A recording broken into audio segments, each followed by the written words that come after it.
Hi, Year 6, Mr Marshman here. Hope you're all safe and well, and I hope you enjoyed some of the poetry tasks I set for you last week. I've got a new challenge for you this week. This week, your challenge is to look at some Shakespeare. So, you're going to look in particular at Shakespeare's play A Midsummer Night's Dream. And A Midsummer Night's Dream is a great fun story about magic, about misunderstandings, and about fairies. So I hope you enjoy looking at the play, and I hope you enjoy some of the tasks that I've set for you.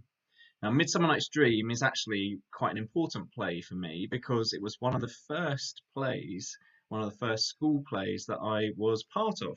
And I've managed to find a photo of myself with my fellow actors from back then. So here is the photo of all of us together. And this was when I was in year 8. And it was the junior play, and the two people here at the sides, these are the sixth formers. Those are the ones that helped direct the play for us. And if you want to set yourself a little challenge, you can see if you can spot me in the photo. And I'll let you know next week who I was in that picture. And that was one of my first acting roles that I had, and I went on to do a lot more acting when I got to uh, sixth form in particular, and I also directed the junior play when I was in the sixth form, and it was one of the reasons why I won the drama prize at school, and this was the book that I selected, and this is my Shakespeare's complete works, and you can see just how thick it is. All of this is Shakespeare's plays and his poetry, and it's definitely the thickest book that I own, and it's a very, very special book to me.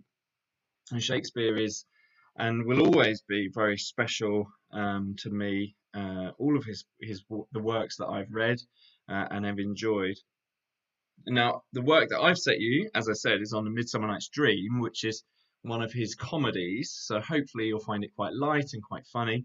But actually, for me, I prefer the tragedies. I prefer some of the more heavy plays. And two of my favourites are Macbeth and Hamlet. So those are two of my favourite plays. They're both tragedies.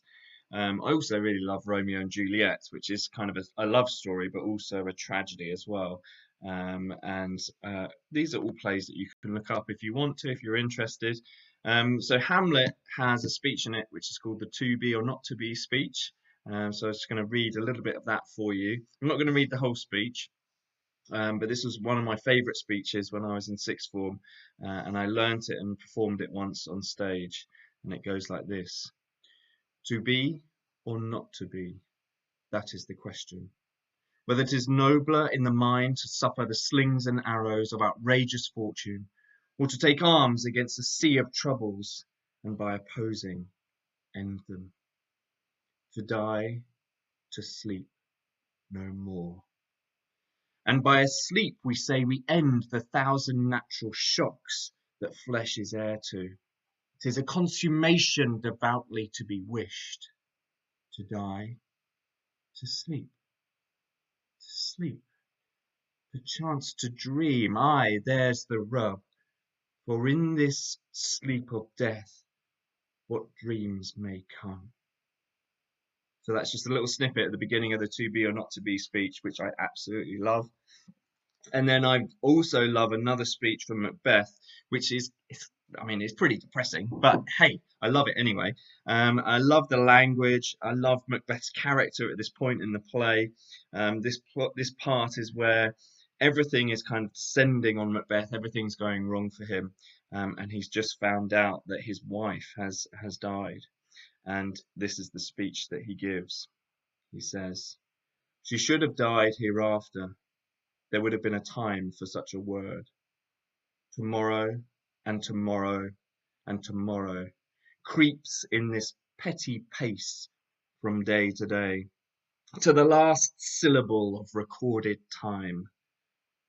And all our yesterdays have lighted fools the way to dusty death. Out, out, brief candle. Life's but a walking Life's but a walking shadow, a poor player that struts and frets his hour upon the stage and then is heard no more. It is a tale told by an idiot, full of sound and fury, signifying nothing. So anyway, those are two of my favourites, and they're very dark and quite gloomy, really. So I'm hoping that, unlike me, you enjoy the lighter side of Shakespeare, and when you explore um, A Midsummer Night's Dream and all of its characters, you'll have some fun. There are some videos kind of embedded in the worksheet, so you can look at some videos to get to grips with the plot. And then there's loads of stuff online about Shakespeare to help you with your research project into looking into his life, into his background, and some of the facts about him. So I really hope that you enjoy it. I really hope that you enjoy looking into the world of Shakespeare, if only just for 1 week. And stay safe, enjoy the weather. The sun is shining. We're all having a good time at home here. So I hope you are too. And I really, really hope to see you soon. And I look forward to looking at some of your work and some of your feedback from the play and the poetry work. Okay, I'll see you next week. Thanks, guys. Bye.